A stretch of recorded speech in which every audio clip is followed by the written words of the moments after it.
साथियों, आज 12 मई को बहुत बड़ा आदेश आउटसोर्स कर्मचारियों के लिए आया है। आपको यहां पर बता दें कि आउटसोर्स कर्मचारियों के नए अनुबंध जो है जारी किए गए हैं सरकार की तरफ से, और अब इस अनुबंध में नई शर्तें भी जोड़ी गई हैं। पूरा अनुबंध आया हुआ है आज के आदेश के साथ कि अब इस अनुबंध के साथ आगे जो है आउटसोर्स कर्मचारी काम कर पाएंगे।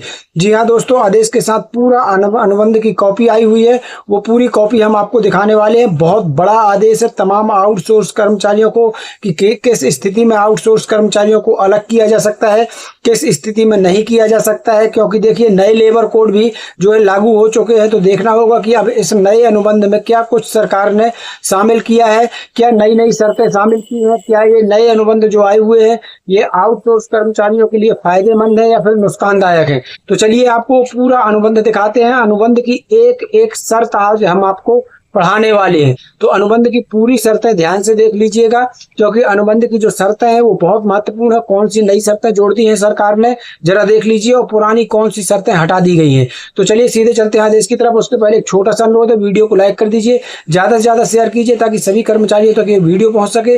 अगर चैनल को नहीं किया है सब्सक्राइब और पेज को नहीं किया है फॉलो, तो सब्सक्राइब और फॉलो जरूर कर लेना ताकि हर नए आदेश की कॉपी आपको सबसे पहले मिल सके। सीधे चलते हैं खबर की तरफ। साथियों, यहाँ जो आदेश आप देख पा रहे हैं, ये आदेश आज ही आया है। जी हाँ दोस्तों, आज 12 मई का आदेश हम आपको तुरंत का आदेश दिखा रहे हैं। यहाँ पर आउटसोर्स कर्मचारियों के अनुबंध को लेकर बहुत बड़ा आदेश जारी हुआ है।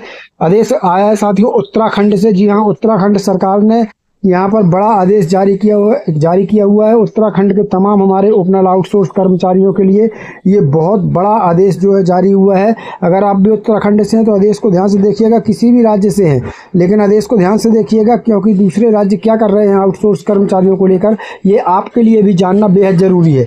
यहाँ पर देख लीजिए, अब नया अनुबंध किस प्रकार से होगा, नई शर्तें क्या जोड़ी गई हैं उत्तराखंड में, वो पूरी डिटेल्स आज आप इस वीडियो में देख पाएंगे। यहाँ पर दिनांक देख लीजिए, 12 मई 2026, आज का ही तुरंत का आदेश आपको बता रहे हैं। यहाँ पर देख सकते हैं दिनांक 12 मई 2026, प्रेषक गिरधारी सिंह रावत, अपर सचिव उत्तराखंड शासन। और यहाँ पर पूरे उत्तराखंड के लिए ये आदेश जारी किया गया है। आप किसी भी विभाग से हों, पूरे उत्तराखंड के सभी जिलों के लिए आदेश जारी हुआ है और सभी विभागों के लिए जारी हुआ है। यहाँ पर देख लीजिए क्या कुछ इस आदेश में लिखा है। विभिन्न विभागों में ओपनल के माध्यम से कार्ययाजित आउटसोर्स कार्मिकों के संबंध में अनुबंध पत्र का प्रारूप। तो आउटसोर्स कर्मचारियों को लेकर ये बहुत बड़ा यहाँ पर आदेश बताया गया है।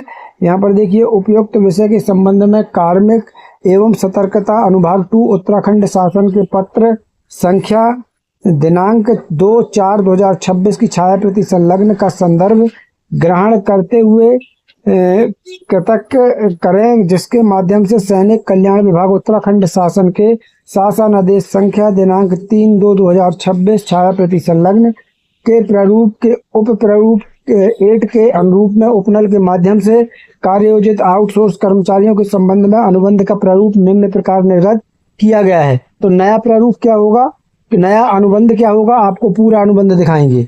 शासन द्वारा सम्यक विचारोपरांत लिए गए निर्णय के क्रम में कार्मिक एवं सतर्कता अनुभाग 2 उत्तराखंड शासन के पत्र संख्या दिनांक 2/4/2026 द्वारा निर्गत अनुबंध के प्रारूप को निरस्त करते हुए उपनल के माध्यम से कार्ययोजित आउटसोर्स कार्मिकों के संबंध में नवीन अनुबंध का प्रारूप की गई संलग्न कर प्रेषित करते हुए मुझे यह कहने का निर्देश हुआ है कि कृपया सैनिक कल्याण विभाग उत्तराखंड शासन के शासन आदेश संख्या दिनांक 3 फरवरी 2026 के प्रावधानों के अनुसार अपने स्तर से प्रारूप में अग्रतर आवश्यकता कार्यवाही करने का कष्ट करें। और यहाँ पर देख लीजिए, यहाँ पर दस्तखत हैं गिरधारी सिंह रावत जी के, जो कि अपर सचिव हैं, और समस्त संबंधित विभागों को इस आदेश की कॉपी भेज दी गई है। अब आपको दिखाते हैं वो अनुबंध का पूरा प्रारूप। तो यहाँ पर देख लीजिए, उत्तराखंड शासन कार्मिक एवं सतर्कता अनुभाग 2 निम्नलिखित को सूचनार्थ एवं आवश्यक कार्यवाही हेतु प्रेषित। यहाँ पर इतने विभागों को ये आदेश जो है यहाँ पर देख लीजिए भेज दिया गया है, सभी विभागों को। अब यहाँ पर आगे देखिए, ये है अनुबंध। यहाँ देख सकते हैं अनुबंध में क्या कुछ है, वो ध्यान से देखिएगा। यहाँ पर देखिए क्या कुछ लिखा है। यह अनुबंध आज दिनांक, जिस दिन अनुबंध होगा उस दिन की दिनांक डल जाएगी, को श्री या श्रीमती या कुमार यहाँ पर कर्मचारी का नाम रहेगा, सुपुत्र सुपुत्री या पति का नाम रहेगा, विभाग का नाम रहेगा, जिसे इसके बाद प्रथम पक्ष कार्मिक कहा जाएगा। यानी विभाग को प्रथम पक्ष कार्मिक कहा जाएगा और जिसे इसके बाद द्वितीय पक्ष नियोक्ता कहा जाएगा के बीच संपन्न हुआ।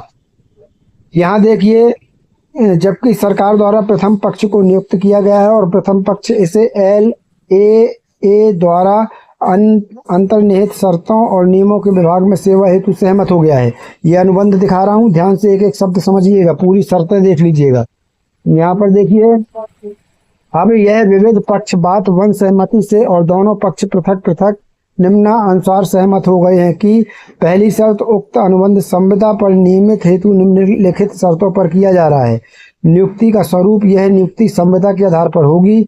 वेतन या मानदेय सैनिक कल्याण विभाग के शासन आदेश संख्या दिनांक 3 फरवरी 2026 के प्रकरण 03 के संलग्न प्राविधानों के क्रम में निर्धारित किया गया है। प्रथम पक्ष को प्रस्तावित शासन आदेश संख्या 3 फरवरी 2026 में निहित प्रावधानानुसार कुल रुपए जितना आपका वेतन होगा वो यहाँ पर लिख दिया जाएगा। अनुमेय महंगाई भत्ता मानदेय के रूप में देय होगा। यदि किसी कर्मचारी की ग्रेजुटी संवियत देयता बनती है तो वह देयता संबंधित मानी जाएगी। इसके अतिरिक्त कोई अन्य भत्ते देय नहीं होंगे।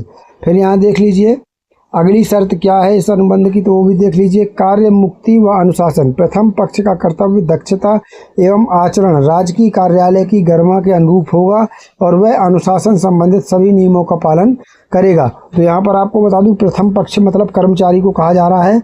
संबंधित कार्मिक विभाग से संबंधित किसी भी गोपनीय जानकारी या दस्तावेजों को बाहरी व्यक्ति के साथ साझा नहीं करेगा। कार्मिक को विभाग के सभी नियमों, कार्य शर्तों और अनुशासन का पालन करना अनिवार्य होगा। फिर अगली शर्त है, कार्मिक को एक कैलेंडर वर्ष में केवल 12 आकस्मिक अवकाश एवं 15 दिन का उपार्जित अवकाश संवित देय होगा। उपार्जित अवकाश अगले कैलेंडर वर्ष हेतु अग्रसर नहीं किया जाएगा। उक्त अतिरिक्त कार्मिक को वित्त विभाग के शासन आदेश संख्या दिनांक 25/9/2023 के द्वारा अनुमन्य अन्य अवकाश एवं सुविधाएं अनुमन्य होंगी।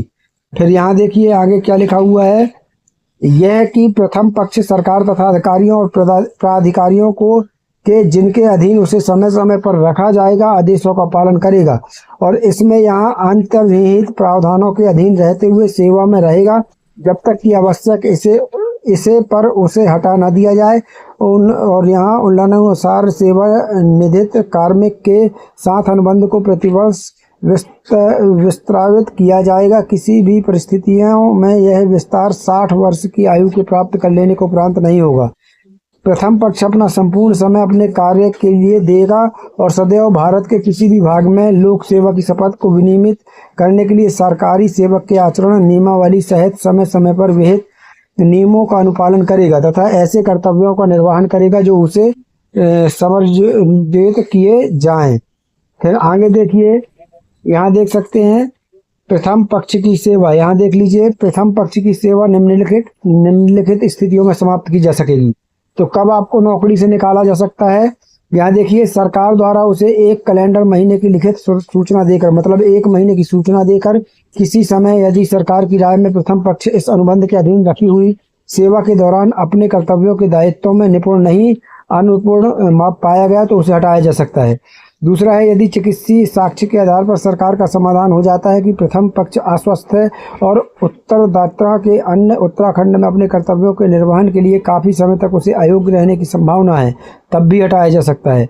तीसरा है, सरकार अपना सक्षम प्राधिकारी द्वारा अधिसूचित द्वारा यदि प्रथम पक्ष इस दिशा की किसी प्रतिकूल अथवा लोक सेवा की जिस शाखा का वह सदस्य है उसके किसी नियम की अवज्ञा या आदेशों का दोषी है तो संबंधित भरपाई का अवसर प्रदान करते हुए कार्रवाई यहाँ पर की जा सकती है और उसे नौकरी से हटाया जा सकता है। फिर यहाँ देख लीजिए आगे क्या कुछ इसमें दिया गया है। यहाँ पूरा अनुबंध देखिए, एक एक शर्तें मैं आपको अनुबंध की बता रहा हूँ। यदि प्रथम पक्ष कार्योजित होने के दौरान किसी समय कदाचार अथवा किसी आपराधिक कृत्य का प्रथम दृष्टया दोषी पाया जाता है तो उसके विरुद्ध विधिक उपकरणों के अनुसार निम्नानुसार कार्रवाई की जाएगी तथा दोष सिद्ध होने पर कार्यमुक्त कर दिया जाएगा।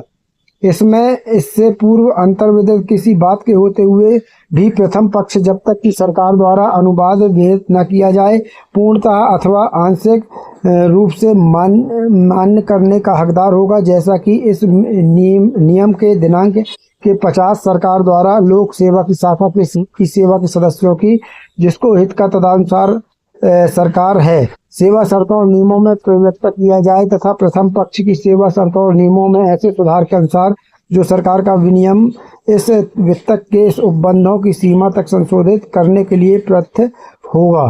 फिर यहाँ देख लीजिए अगला क्या है, अगला 6वां है। यहाँ देख लीजिए पूरा मैं बता रहा हूँ।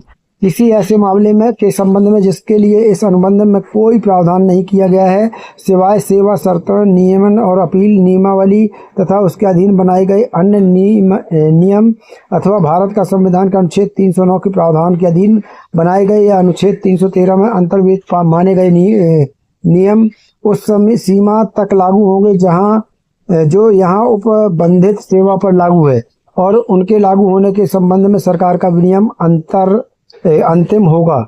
यहाँ अनुवाद किसी प्रकार के अन्य नियमित अंशकालिक कार्य समेत दैनिक नियत मानदेय पर नियोजित कार्य में किसी भी नियमावली या उस नियमावली में उल्लिखित भत्ते या लाभ के संदर्भ में समानता प्रदान नहीं करता है, जिसके साक्ष्य में प्रथम पक्ष तथा विभाग में विभागाध्यक्ष सक्षम अधिकारी द्वारा प्रथम उल्लिखित दिनांक को इस पर हस्ताक्षर किए गए। और यहाँ पर साथियों सबके हस्ताक्षर हो जाएंगे।